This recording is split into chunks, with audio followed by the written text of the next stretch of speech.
Bonjour, je suis très heureux de reprendre cette série de cours d'anatomie avec les étudiantes de PCM2 en cette période de coronavirus Covid-19.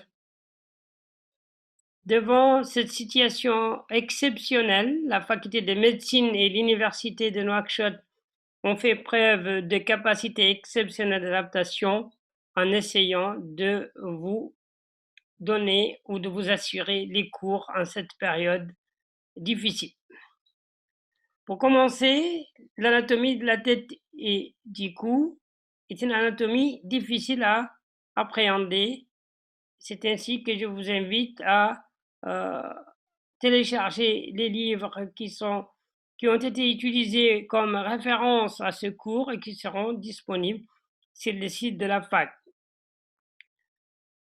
À la fin de ce cours, l'étudiant est censé répondre aux objectifs de ce cours, à savoir décrire les différentes régions cervicales, savoir légender les schémas, citer les muscles du cou et de la face et de décrire la vascularisation du cou. Cette dernière fera l'objet d'un chapitre complémentaire. Pour répondre à ces objectifs, je vous invite à suivre le plan suivant. Le cou est la région anatomique qui fait la jonction entre la tête et le thorax. Ses limites sont en bas, la fourchette sternale, la clavicule et l'acromion en avant, le processus épineux de C7 en arrière, en haut le bord inférieur de la mandibule en avant, le relief osseux de la partie postérieure du crâne en arrière, le rachis cervical. Le rachis cervical est constitué de 7 vertèbres dont les caractéristiques générales et les particularités ont déjà été étudiées au premier semestre. Sur cette image, vous reconnaîtrez facilement la trachée avec ses différents anneaux, le cartilage cricoïde, le cartilage thyroïde, l'épiglotte et l'os hyoïde. C'est ce petit os médian en forme de fer à cheval qui est convexe en avant et qui est placé à la partie antérieure du cou dans un plan transversal en regard de C4 au-dessus du larynx. Le corps de l'os hyoïde a une forme de quadrilatère allongé d'avant en arrière. Il ne s'articule avec aucun autre élément squelettique, mais il donne insertion à différents éléments ou à de nombreux éléments.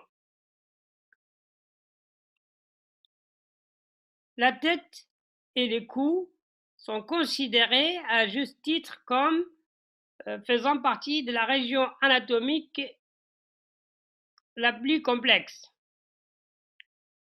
C'est ainsi qu'on désigne les parties supérieures, postérieures et latérales de la tête par le scalp, auquel on peut décrire 3 régions qui sont paires, pariétales, temporales et occipitales.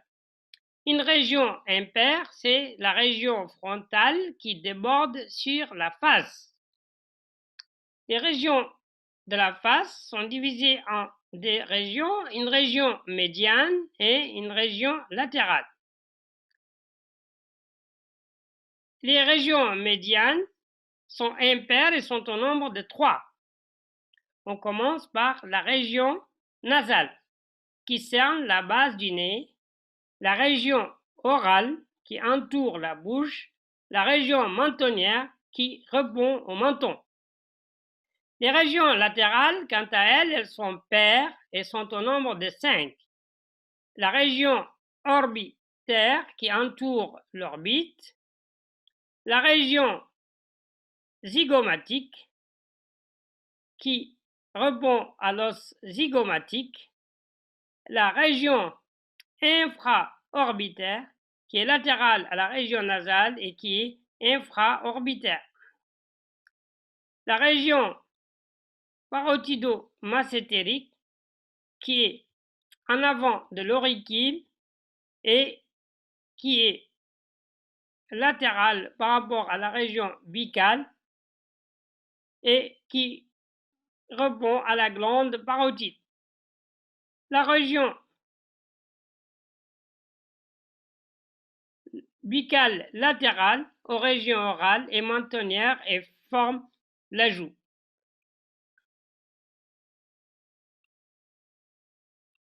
La diapo suivante montre les différentes régions du cou. On délimite ainsi 3 régions. Une région cervicale antérieure, une région cervicale latérale et une région cervicale postérieure. Au niveau de la région cervicale antérieure, on distingue des régions qui sont médianes, impaires, dont une région submentonnière et une région homotrachéale.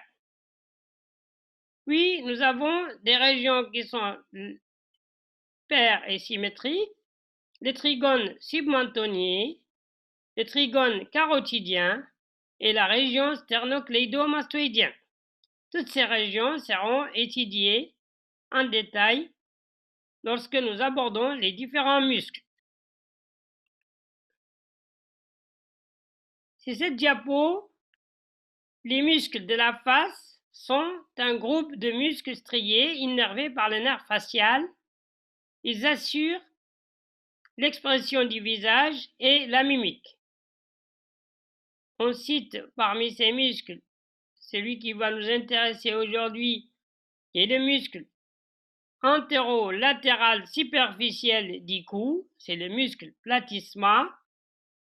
Il prend son origine au niveau de la face profonde de la peau près de la clavicule.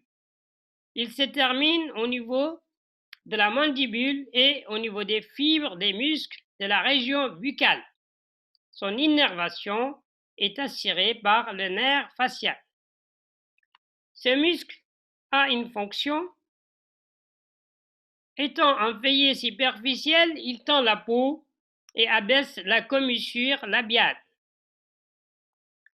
Le deuxième muscle du groupe antérolatéral superficiel est le muscle sternocleidomastoïdien.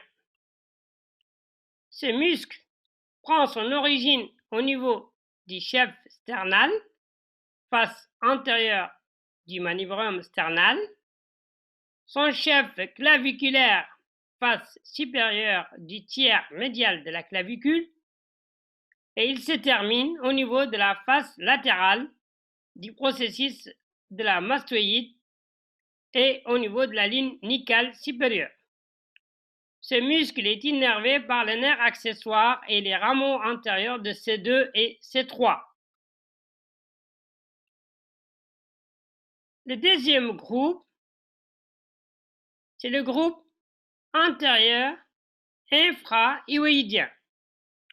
Ce groupe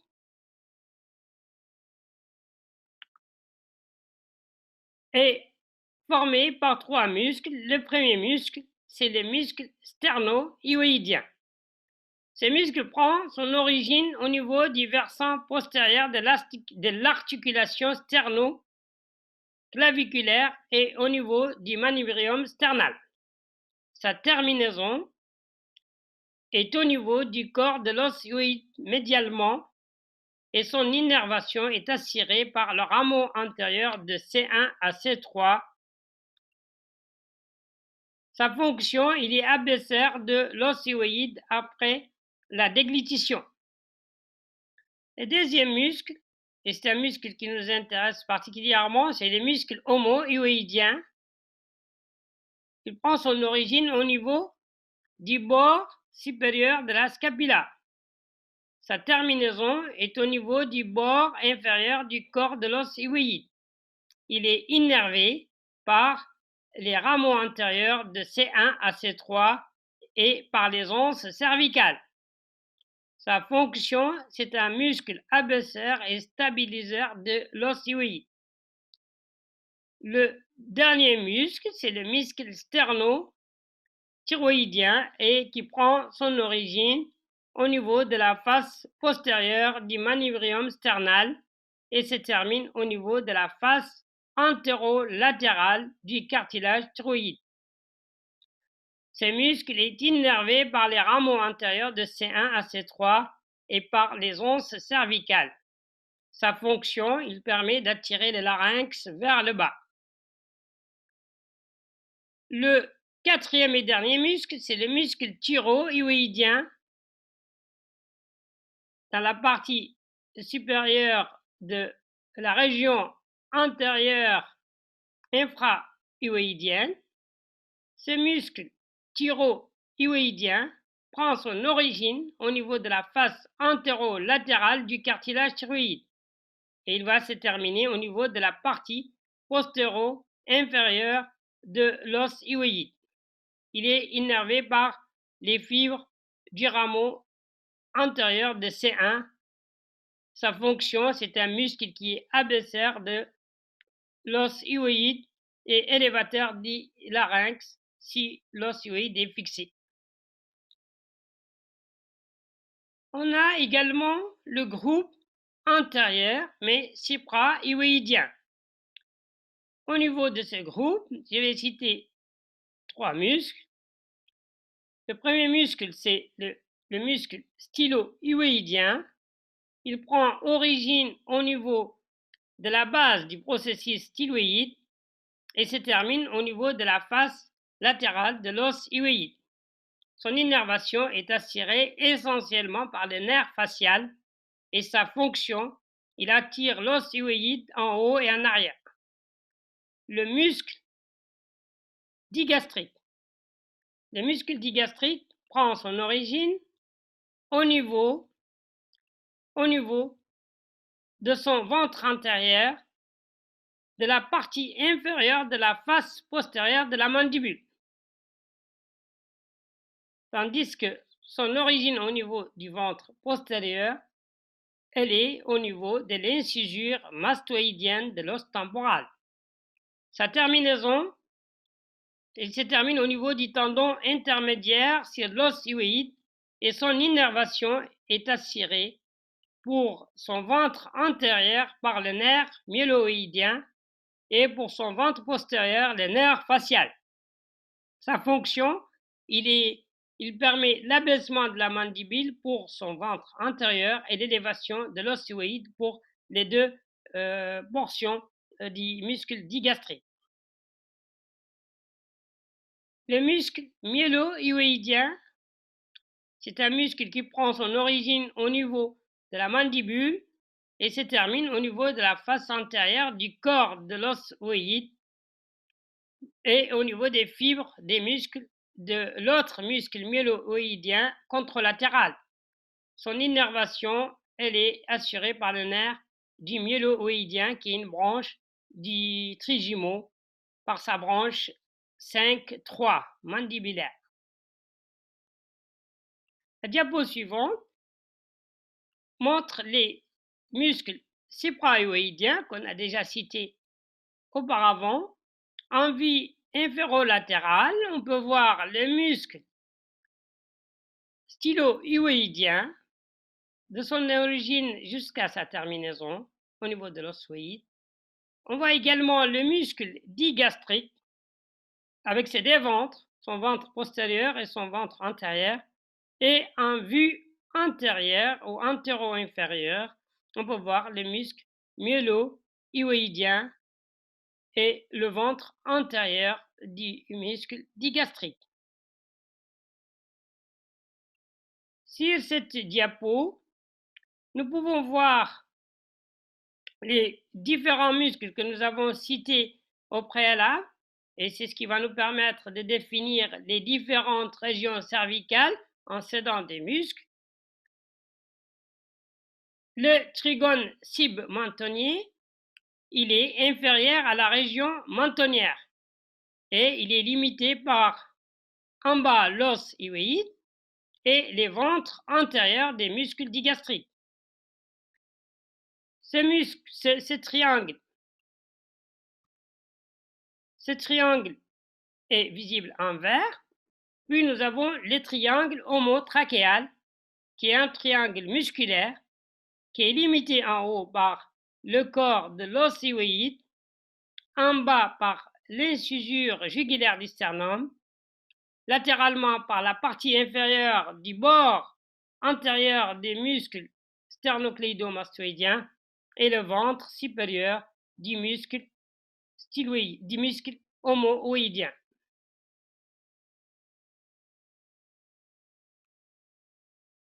La région cervicale antérieure, quant à elle, on va la diviser en 3 régions qui sont paires et symétriques. Le trigone submandibulaire, qui est limité en haut par la mandibule, en bas et en arrière par le muscle digastrique. Le trigone carotidien, qui est latéral au trigone submandibulaire, et à la région subhyoïdienne, et il est limité en arrière par le bord antérieur du muscle sternocléidomastoïdien et en avant par le muscle homohyoïdien et en haut par le ventre postérieur du muscle digastrique. Nous avons également la région sternocléidomastoïdienne qui est en rapport avec le muscle du même nom, le muscle homonyme. Sa partie inférieure est marquée par une dépression, la partie basse la partie fosse supraclaviculaire. La région cervicale latérale. Chaque région cervicale latérale est limitée en avant par le bord postérieur du muscle sternocléidomastoïdien et en arrière par le muscle trapèze et la clavicule en bas. Et puis à la fin, la région cervicale postérieure ou nucale, elle est située en arrière des vertèbres cervicales entre l'os occipital et l'horizontale passant par le processus épineux de la 7e vertèbre cervicale.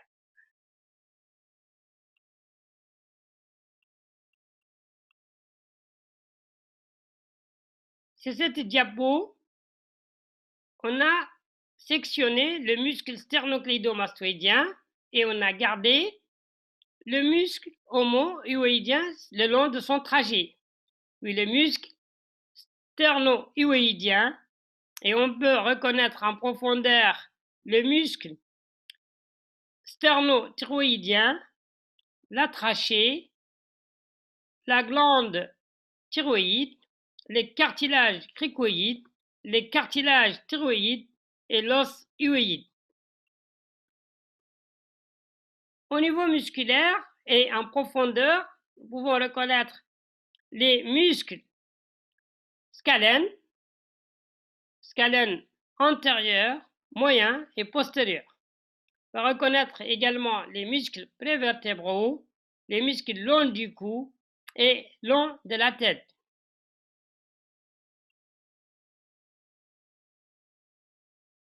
Je vais spoiler sur le cours sur la vascularisation, mais juste en me contentant de vous parler des artères au niveau et des veines au niveau du trigone carotidien. La carotide commune va se diviser à ce niveau en 2 branches. La carotide interne qui n'a pas de branche collatérale et l'artère carotide externe qui, quant à elle, a plusieurs branches collatérales, dont l'artère thyroïdienne supérieure, l'artère linguale, l'artère faciale. Si on réalise sur cette diapo une coupe en regard de C7, une coupe axiale. Et donc, nous devons avoir cette image montrant une coupe axiale passant par C7 qu'on va essayer d'annoter ensemble. Regardons de près les muscles. Le premier muscle que nous allons avoir, c'est le muscle platysma. Puis, en fascia cervicale. Puis, en dessous, le muscle sternocléido-mastoïdien. Puis, nous avons les muscles infra-hyoïdiens et la glande thyroïde. Puis, nous avons la trachée et l'œsophage en arrière.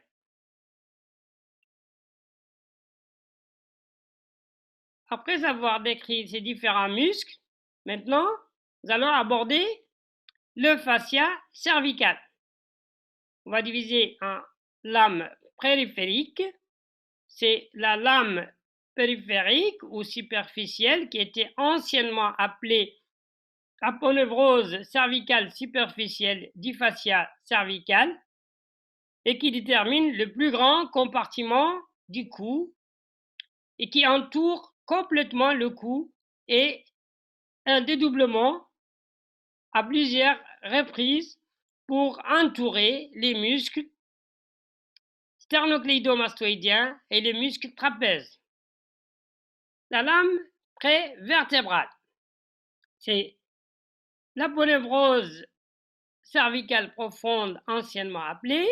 Elle est déterminée, elle détermine la gaine prévertébrale qui contient les vertèbres et les muscles prévertébraux ainsi que les muscles de la nuque.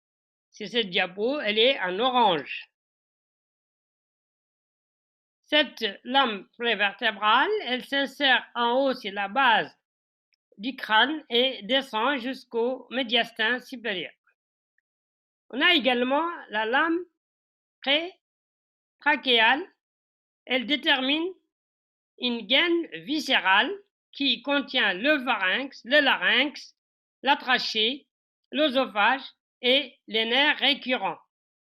Elle se dédouble pour entourer la gaine, la glande thyroïde également. Elle envoie des expansions qui engainent les muscles infra-hyoïdiens.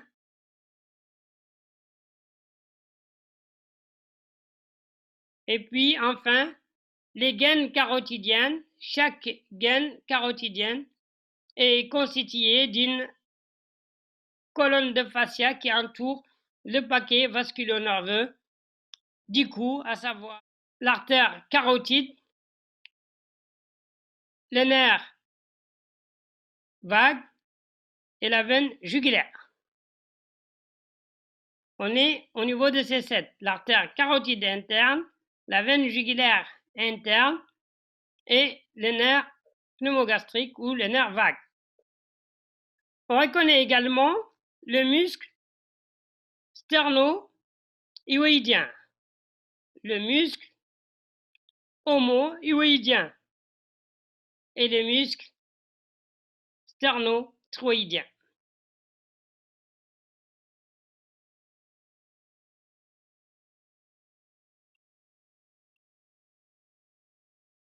Enfin, je vous remercie pour votre attention. En attendant la suite du cours sur la vascularisation artérielle du cou.